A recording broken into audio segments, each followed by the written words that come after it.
The parish with its local parish church is the basic unit of the Church of England. The parish within the Church of England structure has its roots in the Roman Catholic Church and survived the English Reformation largely untouched. Church of England parishes are currently each within one of 44 dioceses divided between the provinces of Canterbury, with 30 dioceses, and York with 14. There are around 12,500 Church of England parishes in all.Each parishes administered by a parish priest, also called vicar or rector based on historical practices, who may be assisted in pastoral duties by a curate or curates, who are also ordained but not the parish priest. There are wide variations in the size of parishes and church-going populations. A parish priest may have responsibility for one parish or for two or more, and some are part of a team ministry. By extension, the term parish refers not only to the territorial unit but to the people of its community or congregation. From the Greek paroikia, the dwelling place of the priest, 8th Archbishop of Canterbury Theodore of Tarsus, c.602-690, applied to the Anglo-Saxon township unit, where it existed, the ecclesiastical term parish.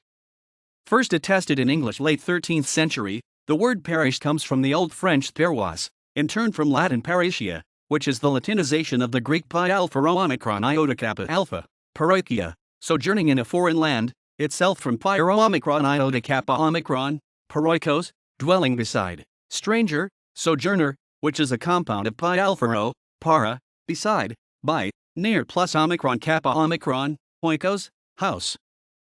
The introduction of Christianity and its development under Ethelbert of Kent, c. 560-616, required an organizational unit for ecclesiastical administrative purposes.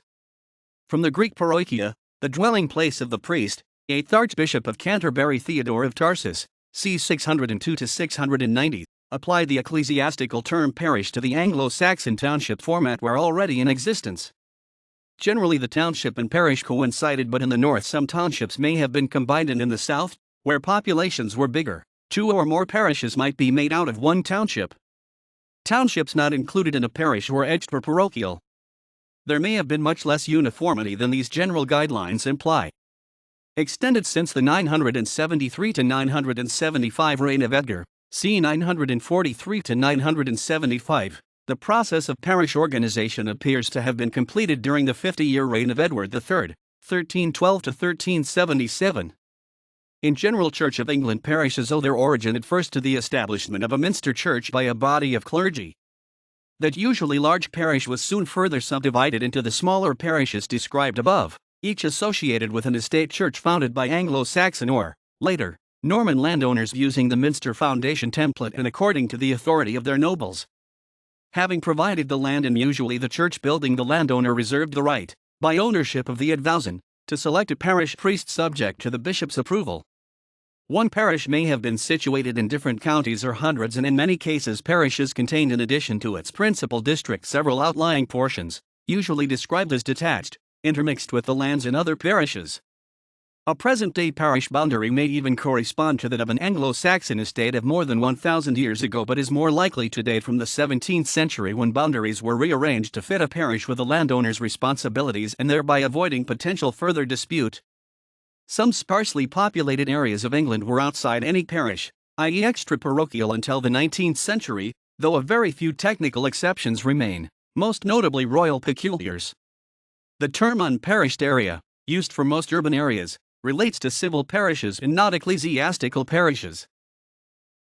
Each parish should have its own parish priest, who might be termed its vicar or its rector, perhaps supported by one or more curates or deacons, although as a result of ecclesiastical pluralism some parish priests might have held more than one parish living, placing a curate in charge of those where they did not reside. The church property was technically in the ownership of the parish priest ex officio, vested in him on his institution to that parish. Now, however, it is common for a number of neighboring parishes to be placed in the charge of a single vicar who takes services at them by rotation, with additional services being provided by lay readers or other non-ordained members of the church community. In the Church of England, part of the Anglican Communion, the legal right to appoint or recommend a parish priest is called an advowson, and its possessor is known as a patron. The patron can be an individual, or jointly or by rotation, the crown, a bishop, a college, a charity, or other religious body. Appointment as a parish priest gives the incumbent the privilege of a benefice or living. Appointment by patrons is now governed under the Patronage, Benefices, Rules 1987. In medieval times and subsequently, such right of appointment of a priest could be used to influence local opinions, but a patron's candidate always had to be approved by the diocesan bishop. An example can be seen in the article on Grendon, Northamptonshire. It was frequently used to promote particular religious views. For example, Robert Rich, 2nd Earl of Warwick, presented many Puritan clergy. In the 19th century, Charles Simeon established a trust to purchase advowsons and install evangelical priests. Ownership of an advowson now carries little personal advantage, save kudos. The right to sell church advowsons was reduced by successive legislation being rendered impossible after 1936 and, subject to local covenants, church patrons traditionally contributed to the church's upkeep. The business affairs of the parish were administered by its vestry, an assembly, or meeting of parishioners or their representatives to make the necessary decisions. Following the Registration Act of 1836, from July 1, 1837, the church vestry civil as distinct from ecclesiastical responsibilities devolved in gradual steps to the purely civil parish and its parish council. The established church also began its own administrative reforms. The ecclesiastical parish's remaining business affairs are now administered by the vestry's replacement, its parochial church council, which is partly ex officio and partly elected from the congregation. It is worth noting that a few purely civil parishes had been created between the English Civil War and the whole-scale Victorian reforms, but they were few in number. Bedfordshire, for example, had just one in the county, and it was not created until 1810. The ancient parochial office of clerk went in early times under the Latin name aquibagulus, in English holy water bearer, since the sprinkling of holy water was recognized as an important duty of this office. He had many other duties as a kind of general assistant to the parish priest. These included participation in church services and accompanying the priest on various occasions. At his induction into office, he received the holy water and sprinkler, probably from the archdeacon.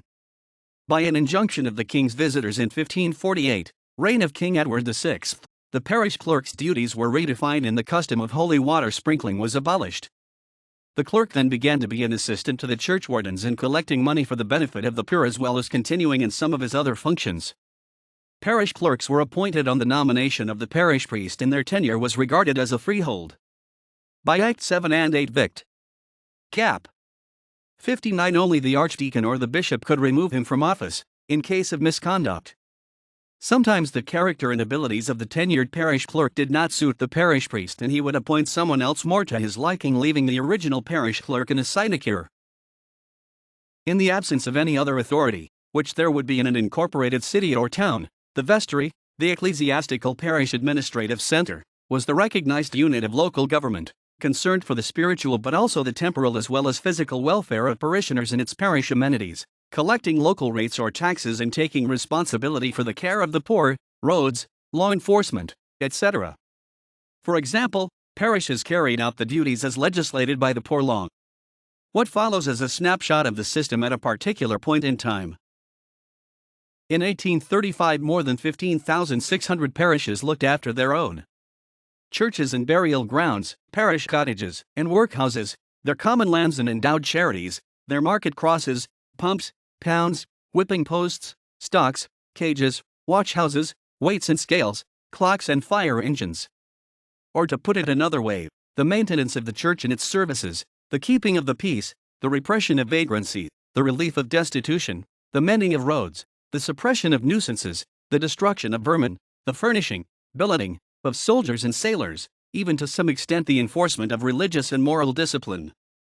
These were among the multitudinous duties imposed on the parish and its officers by the law of the land. The parishes spent not far short of 1/5 of the budget of the national government itself. Central government placed its obligations on parishes without specifying how they should be carried out. So no two parishes were organized in the same way, unless by coincidence. The responsible householder found himself bound to serve in succession in the onerous and wholly unpaid public offices of churchwarden, overseer, surveyor of highways, constable. By rotation, every man was called upon in church to send his team or go in person to labor for 6 days on the roads. The whole parish had to turn out, when summoned, to join in the hue and cry after suspected felons such as robbers. This general ability to carry out the sheriff's rights followed a sheriff's posse and were known as the sheriff's posse. The property-less employee escaped the tithes and taxes and received, when destitute, the parish paid. Under the Settlement Act 1662, aka Poor Relief Act, at the discretion of the overseers of the poor, he was liable to be sent back to the parish where he was born or otherwise legally settled. However, he could obtain a settlement certificate to enable him to seek work elsewhere. He might thus live in a new parish but without becoming settled by contribution receive no benefits from the new parish, only from his parish of origin. Increasingly from the 17th century, the wealthy classes in town or country could buy exemption from, or commute for money, many of the innumerable personal obligations imposed by the parish, and largely interacted with the vestry therefore only as a taxing authority. The practice of the lord of the manor or his nominee appointing the priest, by virtue of his advowson, diminished markedly after the Tudor period. Civil parishes and their governing parish councils evolved as ecclesiastical parishes began to be relieved of what became considered to be civic responsibilities. Their initially coterminous boundaries began to diverge. Pure law administration did not suit the subdivision of old parishes with population change in its communities and congregations expanded following the Industrial Revolution. Again, it was better for poor law administration districts, civil parishes, to fit county boundaries. Ecclesiastical parishes not always did. So the word parish acquired a secular usage. Since 1895, a parish council elected by the general public or a civil parish meeting administers a civil parish and became the level of local government below a district council,